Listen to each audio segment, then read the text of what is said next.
우리 경제 시한폭탄 가계부채가 1,257조 원을 넘어섰습니다.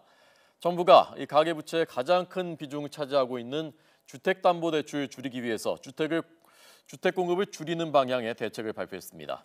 강태욱 기자 나오십시오. 네, 경제부입니다. 네, 가계부채가 또 최고치를 경신했다고요? 네, 그렇습니다. 가계부채가 1,257조 원을 넘어서며 역대 최고치를 갈아치웠습니다.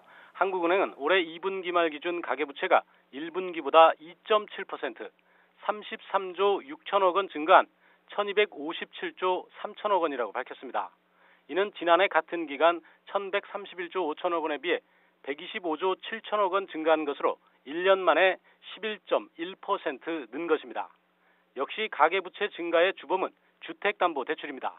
2분기 가계부채 증가폭 가운데 주택담보대출이 19조 원으로 60%에 이르는 것으로 나타났습니다.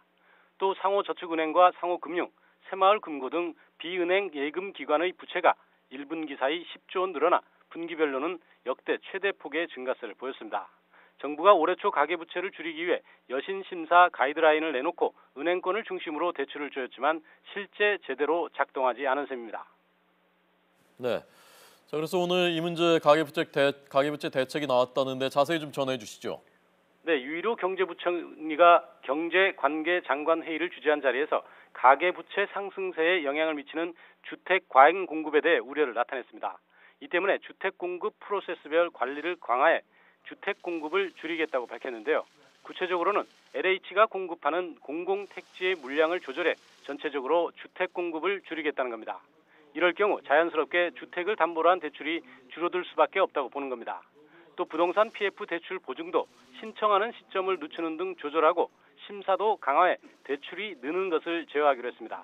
그러면서 집단 대출에 대해서도 실수요자 중심의 대출 시장이 정착될 수 있도록 보증제도 개선과 리스크 관리 강화를 추진한다는 계획입니다.